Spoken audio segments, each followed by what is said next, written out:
সাহেব বলছেন? আমি হোয়াটসঅ্যাপে নক দিছি আপনাকে, আমি মেসেজ পাঠাইছি আপনার সাথে বিস্তারিত ওই মহিলাটার ব্যাপারে আলাপ করার। হ্যাঁ, এসপি সাহেব আমাকে ফোন দিছিল, আমি পরিচয়পত্র আপনাকে পাঠাই দিছি হোয়াটসঅ্যাপে, দেখছেন তো মনে হয়।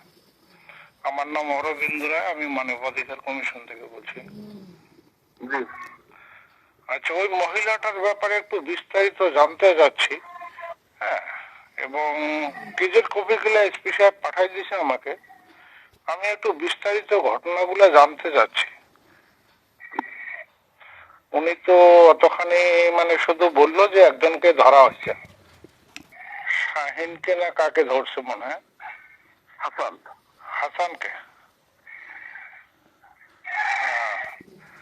আচ্ছা, আর একজনের কি খবর? আরো তো 4 জন আসামি দেওয়া হয়েছে মনে হয় নাকি? আর দুজন হচ্ছে মহিলা, যে দুজন মহিলা ওনারে একটু অর্থবাদ দিচ্ছিল আর কি। হ্যাঁ, যেহেতু যেহেতু তো আপনাকে ধরতে হবে না, ধরবো তো অবশ্যই। হ্যাঁ, তো এখন কি অবস্থা? এখন ভিকটিম আমাদের কাছে আছে, কালকে ওনার ডাক্তারি পরীক্ষা করার পরে ওনাকে ছেড়ে দিব।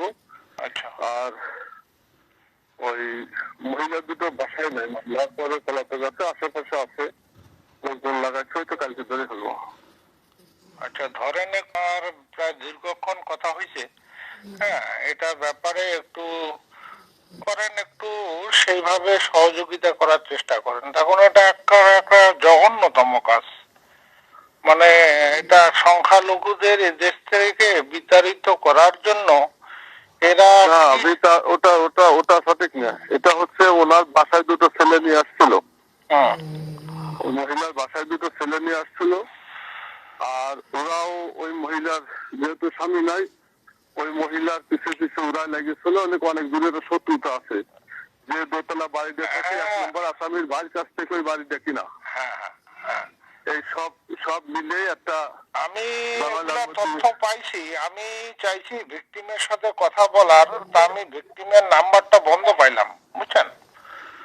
হ্যাঁ, যার জন্য আমার ভিকটিমের সাথে কথা বলা হলো না। আপনি একটু ভিকটিমের সাথে আমার নাম্বারটা একটু দিয়েন প্লিজ, বুঝছেন? উনি যদিও নাম্বার বন্ধ রাখে, উনি যেন একটু আমার সাথে কথা বলে, আমি এই ব্যাপারে ওনাকে একটু সৎসাহস দিতে চাই। কথাটা বুঝছেন, যে আমরা আছি ওনার পাশে। হ্যাঁ, ভয়ের কিছু কারণ নেই। হ্যাঁ, এবং যেহেতু আমিও একজন, বুঝছেন না, তখন এই সময় তো উনি খুব ভীত সন্ত্রস্ত হয়ে আছেন মনে হয়। না, ভীতির কোনো কারণে আমরা সবাই আছি, ওনাকে বলেছি যে ওনার কোনো সমস্যা নেই, সবকিছু বলে দিচ্ছি, অসুবিধা নেই ইনশাল্লাহ। আচ্ছা, ঠিক আছে, কালকে একটু আমাকে আমার নাম্বারটা ওনাকে একটু দিবেন প্লিজ, আর বলবেন যে ওনার সাথে একটু যোগাযোগ করেন, একটু কথা বলেন। হ্যাঁ, উনি হয়তো অনেকে মানে নাম্বারটা হয়তো ভাইরাল হয়েছে, যার জন্য বন্ধ করে রাখছে। হ্যাঁ, আচ্ছা, ঠিক আছে, ধন্যবাদ। আর এই ব্যাপারে ওই আরেকজন মানে আরো যে বাকি 3 জন আসামি, এদের একটু গ্রেপ্তার করার জন্য একটু তাড়াতাড়ি ব্যবস্থা নিন।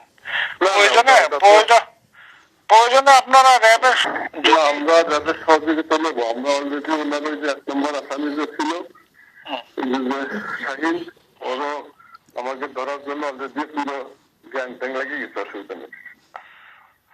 আচ্ছা, ঠিক আছে, যদি আপনাদের একটু, যেহেতু তথ্য প্রযুক্তি ওনাদের মোটামুটি ভাবে অপরিসীম, ও হাসানকে ধরছেন না, হাসানকে ধরা হয়েছে। গ্রেপ্তারকৃত আসামির নাম ও ঠিকানা হাসান, পিতা মৃত খয়বর আলী, সাং নদীপাড়া।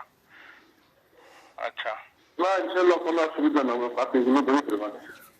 আচ্ছা, ঠিক আছে, আপনি যেহেতু আছেন, আপনি উনি তো হাসপাতালেই আছে মনে হয় নাকি? না, উনি আমাদের হেফাজতে আছে, হাসপাতাল থেকে ছেড়ে দিচ্ছে আমাকে। ও, হাসপাতাল থেকে ছেড়ে দিয়েছে, আপনার হেফাজতে আছে? আচ্ছা, ওনার মোবাইল খোলা আছে, তাহলে একটু কথা বলতে। উনি কি জেগে আছে? না, উনি ঘুমাই গেছে, আমি আপনার মোবাইল দিয়ে গেছিলাম, এই জন্য ওনার ডাকি নেই। আচ্ছা, আচ্ছা, ঠিক আছে, তাহলে একটু, তবে কালকে তো আমার একটু দেরি হবে ঘুম থেকে উঠতে। আচ্ছা, ওনাকে আমার নাম্বারটা দিয়ে নেন, উনি যেন আমার সাথে যোগাযোগ করেন। মেডিকেল করার পরে হ্যাঁ আমার একটু ঘুম থেকে উঠতে দেরি হয়, তখন আমাকে সারা রাত থাকতে হয় তো। হ্যাঁ, আমি 2টার আগে ঘুম থেকে উঠি না। ওনাকে একটু আমার নাম্বারটা দিয়েন, যে ওনার সাথে একটু যোগাযোগ করেন। উনি ফোন করছিল, আপনার সাথে কথা বলতে চাইছিল। ঠিক আছে, আচ্ছা ঠিক আছে, ধন্যবাদ। আসসালামু আলাইকুম। আচ্ছা, আদাব।